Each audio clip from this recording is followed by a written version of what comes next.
Hey trucked up guys and gals, no, this isn't clickbait, and yes, there is one hybrid type that does make total pickup truck sense, but only for a certain application. For the most part, however, hybrid pickup trucks might not be the best of both worlds after all.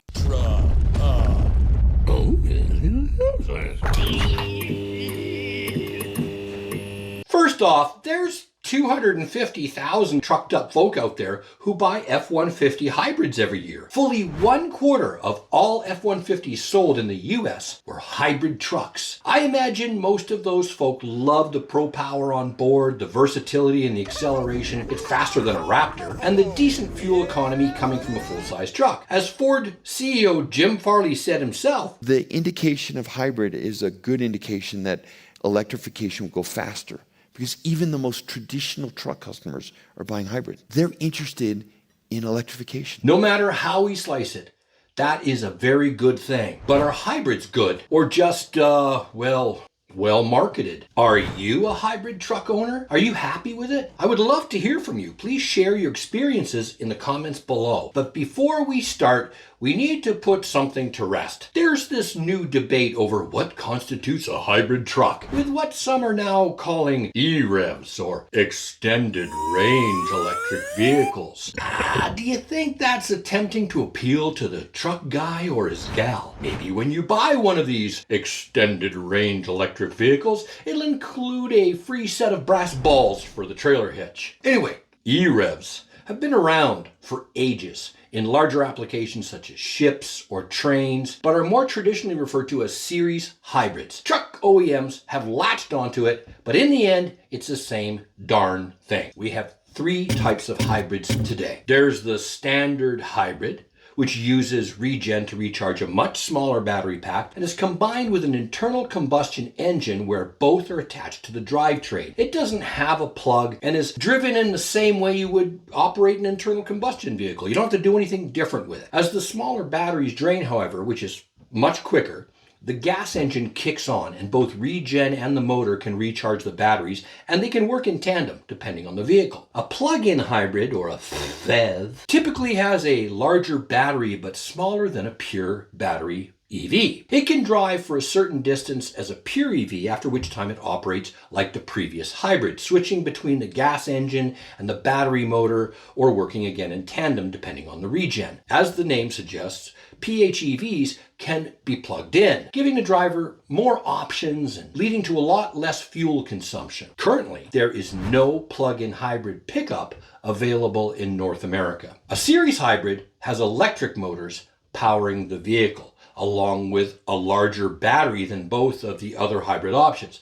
But unlike a pure EV, it also houses a gas or diesel generator with the sole purpose of recharging to the batteries while driving. It also has a plug to optimize use of both level 2 and DC fast charging. This seems to offer the greatest flexibility and range benefits of the three hybrid options, especially if you're looking at trucks. It promises much better range for towing and hauling than any current pure battery electric truck can provide. Most estimates for pure electric range on an E-rev are somewhere between 100 and 150 miles, whereas a plug-in hybrid can do 10 to 40 miles. And a straight hybrid, your pure hybrid, goes in fits and starts on pure electric power, but never drives long stretches on electricity alone. But all hybrids have problems. And as a former hybrid owner, there's more than enough of them to have me steering clear. Here's why. First, let's take an honest look at the initial, ongoing, and long-term costs. Overall, hybrids cost more to buy than gas vehicles. Pure EV trucks are often criticized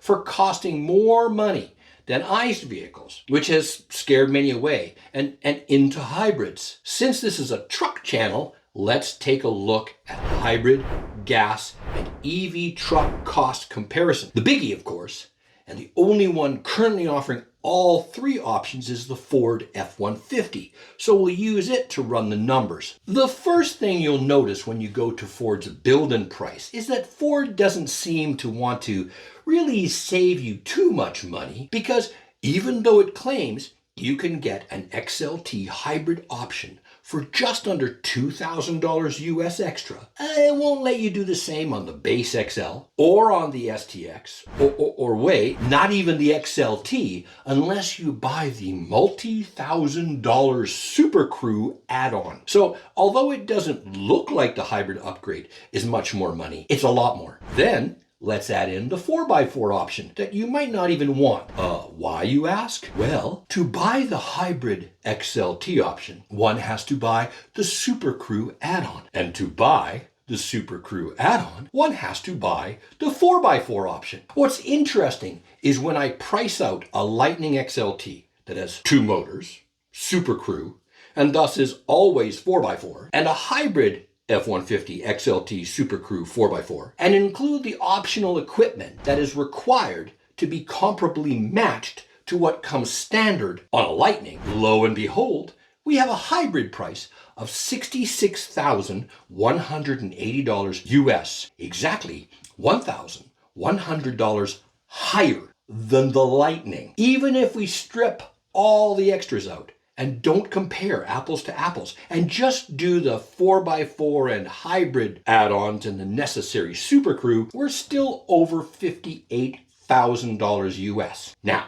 toss in dealer and state incentives on the Lightning, and it drops to $55,000 based on the build and price I just did yesterday. The hybrid isn't just more than the gas, it's more than the Lightning. So much for saving up front on hybrid versus EVs. Okay, that's Ford. What other available full-size standard hybrid pickups can we use for comparison? Currently, none really. Ram claims it has a mild hybrid system in the new 2025 1500 via the Pentastar V6's e-torque system. But at no point can it drive exclusively on electric power, and based on its average fuel efficiency, it's just kind of an oxymoron. I would wait for the Ram Charger, which we'll get into. The only other option is the equally abysmal Toyota Tundra that is far more pricey with less capabilities and has a fuel efficiency that is on par with the Big Three's most efficient pure gas trucks. So what's the point then? Well, according to Toyota, the point seems to be to get more money from you by tacking on $4,000 from the non-hybrid version. And like Ford, Toyota forces you into the crew cab version with accompanying add-ons, meaning this costs more than the F-150 hybrid, the Ram 1500, or the pure electric Lightning. Our only other non-plug-in hybrids in 2025 will be the compact Maverick and the Tacoma. Again, you got to add $1,750 to the Maverick's sticker price and a whopping jump from anywhere between $3,700 and $6,900 US for the Tacoma. But what about the midterm hybrid savings then? I mean, there better be some, right? I mean, you just doled out at least a few grand extra for the hybrid upgrade and whatever was tacked onto it that they forced you to buy, only to discover the damn thing isn't doing any better than if you just purchased the freaking EcoBoost? Well, I got some news. You're not going to like it. Unfortunately, that's actually right. You won't be saving much unless you keep the truck longer than 5 years. But even that was brought into question once the hybrid truck had actually been tested longer term. I remember actually reading about this. It was a big Edmunds review in 2022 on Ford's hybrid F-150. This is the truck that Jim Farley brags about making Ford far more profit per unit than its gas version. Edmunds just recently did a follow-up a couple months ago on their 3-year ownership experience. And it was even more damning than the 2022 article. The hybrid actually did worse than the regular F-150 for fuel economy over the 3-year term. I provided a link to the video below. Check it out. Range actually sucked, not getting anywhere near the benefits advertised. And the saving grace was that it kicked ass. But that sure in the hell didn't improve its fuel economy. Then there was the Driving.ca article, my favorite car magazine here in Canada, analyzing the 3-year cost of ownership of every available type. They looked at the gas, hybrid, and EV versions of the F-150. Any guesses? I'm just a cocky old bastard who loves to rub the poop in the wounds of fudsters. But here, don't take my curmudgeon word for it. Look for yourself. Reporter Matthew Guy was thorough. These were actual numbers on every type of F-150, the exact same trim. What it demonstrated was the cost of ownership was no better owning the hybrid over the EcoBoost. They're about par. Worse, not only did the Lightning kick both of them squarely in the soft financial nether regions, even the more expensive extended range Lightning still matched both of them over 3 years, and would have beaten them handily if Driving.ca hadn't normalized Ford Credit's excellent finance rate. So here's two separate sources, both finding that a hybrid truck isn't any better, and seemingly more a profit-driven marketing ploy to continue to postpone pure EV adoption, which would, of course, strip away the Big Three's inflated traditional truck profits, even though there's no real-world midterm benefit in cost of ownership. But I'm not done. Here's another cost factor. Data shows that maintenance costs are no higher with a hybrid than a gas vehicle. What? That sounds like a benefit, Simon. No, it doesn't. Doesn't sound like it's positive. Great. Now he's arguing with himself on YouTube. No, I'm not. Sure sounds like you are. The reality is that one would hope maintenance costs would actually be lower, but that distinction is exclusively reserved for pure EVs. According to the US Department of Transportation, the Canadian government, and numerous independent tests, EVs are a fraction of the ongoing maintenance costs of either hybrid or gas trucks. In many cases, as indicated by Toyota World, maintenance visits and inspections on Toyota hybrids are at times even more extensive and thus expensive than the non-hybrid Toyotas, since they have two full propulsion systems that need to be inspected. So let's recap. With a hybrid truck, you pay more upfront, get little to nominal overall fuel savings, even over the long term, and you pay the same or more in regular maintenance costs. But what about long term? Although most hybrids have great battery warranties, similar to those of pure EVs, there is a growing problem. Plug-in EVs, plug-in hybrids, have battery sizes about 10 times the size of a standard hybrid. The F-150 Hybrid in 2022 only had 1.5 kilowatt hour capacity. Conversely, the Ford Escape plug-in EV had 10 times that at 14.4 kilowatt hours. And the Mustang Mach-E, a pure EV, had almost 10 times that at 99 kilowatt hours. Pop quiz. How do we measure the anticipated lifespan of a lithium-ion battery? Ooh, I know.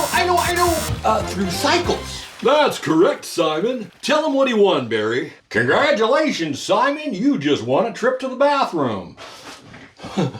I'll be right back. A plug-in hybrid might cycle through its charge once or twice a day, being it's able to drive 10 to 40 miles in full electric mode. A pure EV might only go through 1,000 cycles in its entire lifespan, whereas a standard hybrid will go through hundreds of thousands of cycles in its life, often dozens, even hundreds in a single day. Get the picture? OEMs have compensated for this in chemistry, electrolyte thickness, and other techniques, but longer-term statistics are starting to show that hybrids last about as long as internal combustion vehicles, not longer, and certainly not as long as plug-in EVs or pure EVs. With trucks, that's a concern, since according to iSeeCars, standard pickup trucks have a relatively good track record of making it to 250,000 miles in their life, whereas hybrids as a whole average between 100 and 150,000 miles. iSeeCars research unearthed that the GMC Sierra 1500, the Chevy Silverado 1500, the Ford F-150, and the Toyota Tundra were all 50 to 100% more likely to make it to 250,000 miles than the Toyota Prius. Most vehicle maintenance sites still indicate that a true hybrid battery has a lifespan of around 100,000 miles or 160,000 kilometers, perfectly in line with the expiry of its warranty. The overall lifespan is comparable to that of a typical combustion engine. Pure EVs are now anticipated to surpass 250,000 miles. This means that the biggest expense, batteries, are far more likely to need replacing in a hybrid than a pure EV or plug-in hybrid, and still won't last as long because of the engine or transmission likely failing before that. But it's not all about cost. Some of these might shock you. But first, please click the like, subscribe, and bell notification icon below. We just came together as a trucked up community of 4,000 subscribers this week. Wow! But over 80% of viewers who visit all the time don't click. It's what feeds me and keeps this channel alive. That and my amazing Patreon Flat Tire and Coffee Fund family, and my super thanks button clickers. The button is right about here. All of you are making the biggest difference of all. Thank you so much for your amazing support. Now, hybrids' bigger problems. For example, did you know that hybrids catch on fire more often than any other vehicle type? No, really, I'm not pulling your leg. In fact, they're so bad, stats show hybrids are more likely to launch into an instant weenie roast conflagration than any ICE and EV combined. Another shocker is this statement, which seems completely counterintuitive, which is why I like it so much, because I get cheap thrills out of saying stuff that seems to make no sense at all until it does. You're rambling again. No, I'm not. Anyway, here's the statement. The gas engine component of a hybrid experiences far more strain than pure internal combustion engines. See? Told ya. What common sense tells us is that hybrids do far less work and that they're not running all the time, whereas gas engines have to constantly work and therefore should experience more strain, right?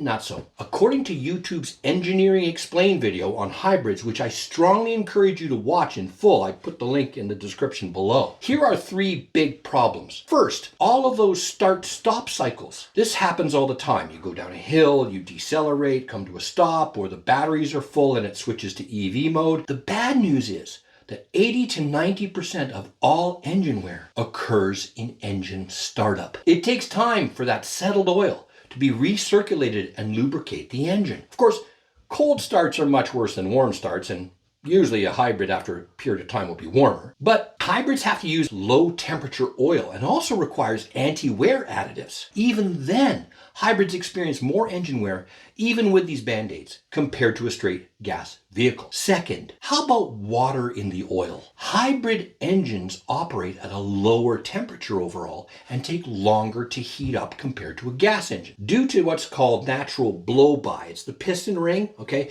There will be some moisture that enters the crankcase on the other side where the oil is located. In a regular combustion engine, that water often stays in the form of vapor and then is expelled out the PCV system, basically coming out your exhaust. You'll sometimes see water come in. Yeah, and that. It's hitting colder air and it condenses and then it drips out the back of your exhaust pipe. But a dropping temperature is doing the same inside the engine with a hybrid, which results in condensation in the crankcase, and water in your oil is bad. Again, with special additives like emulsifiers, you can mitigate a lot of this, but emulsifiers can create like mayonnaise-like substances like egg. It can coagulate. Worse is if a person does their own oil changes and doesn't use a hybrid-specific formulated oil, because basically then you're certainly playing with fire or mayonnaise. Depending on the outcome. Anyway, third issue. How about gasoline in your oil? Yeah, it's similar in that lower temperatures create that same blow-by that allows the gas to get into the crankcase. Also with lower temperature. And the constant varying of those temperatures far more frequently than with a straight internal combustion engine, the job of seals and gaskets can become more compromised. Many automobile and lubricant manufacturers have found novel ways of lowering the risk of these occurring, but the reality is they're still all there. So sure, hybrids have all kinds of advantages, but from a truck perspective, I'm not seeing a huge benefit over a pure EV truck. Now, do series hybrids have any of these problems? Doesn't an E-Rev solve all of this? No, not really. The only thing you're really doing differently is you're removing the connection between the internal combustion engine and the drivetrain, which has huge benefits, but doesn't solve some of the bigger issues. Yes, by doing so, the engine doesn't experience anywhere near the loss of efficiency because it doesn't have to turn a crankshaft, a camshaft,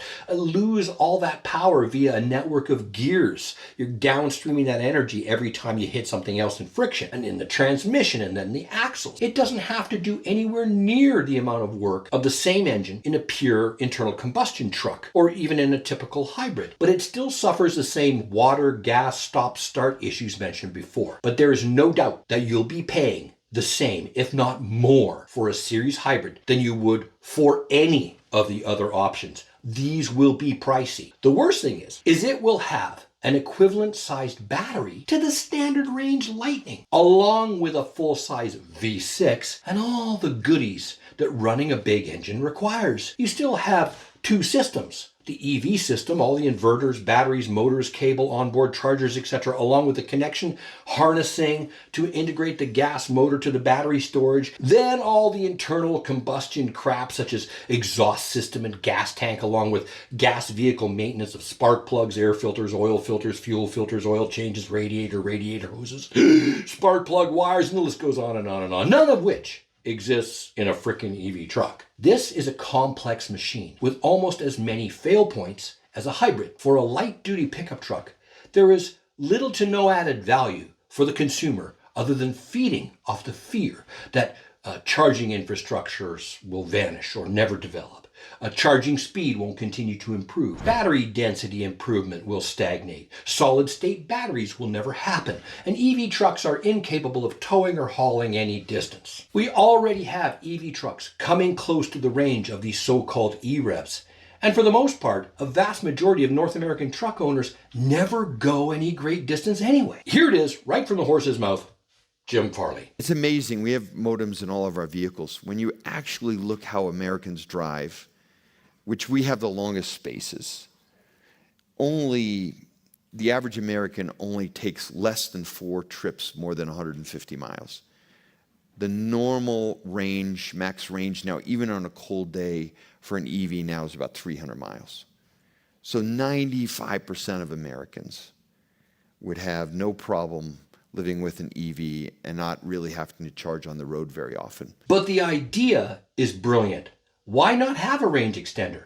I completely agree, but why not let the truck buyer save tens of thousands and give them the choice of deciding what that generator looks like, instead of all the complexity? If it's such a good idea, why not simply add an auxiliary port in the bed and let the customer buy the right size generator for their needs? Let it run and directly charge the batteries on the fly. But that solution only benefits you, not the profits of the old guard. It doesn't allow the automakers to sell you those big assembly line gas engines and feed the service departments of dealers for years or decades to come. Complexity and fail points guarantee years of parts and service. This isn't about a solution. It's about keeping trucked up folks tethered to the revenue interests of truck manufacturers. I did a video on that right here.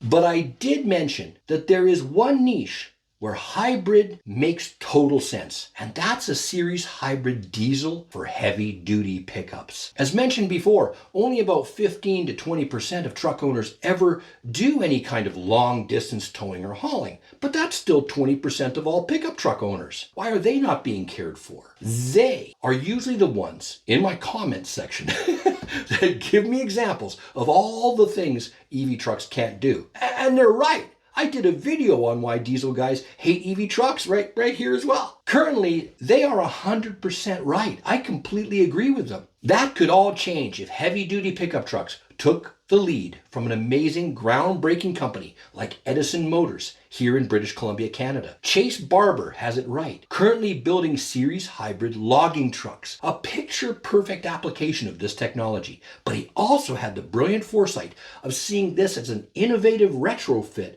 for those 3/4 ton, 1 ton, and 3 ton trucks out there. In these scenarios, the benefits start to far outweigh the costs. Unlike the Ram Charger and any future light-duty pickup that we call an E-Rev, these fit the economics to the workload, and diesel engines far outlast gas. So spending $100,000 US on a truck is expected, actually a bargain basement deal, because they'll make their money back in the field, on the rigs, in the forest, and at the mine, pulling, winching, hauling, towing, and basically being abused for the rest of their entire truck life. Having the ability to extend out the truck's range and run those long highway runs on pure electric while having the creds to climb a 100-mile mining access road without any concern is where Series Hybrid is a match made in heaven. Nothing exists that will outdo it, but a light duty, not so much. If you'd like to learn more as to why I think light duty applications of Series Hybrids are a bad idea, you definitely want to check out my video on the Ram charger right here. As always, thanks for watching.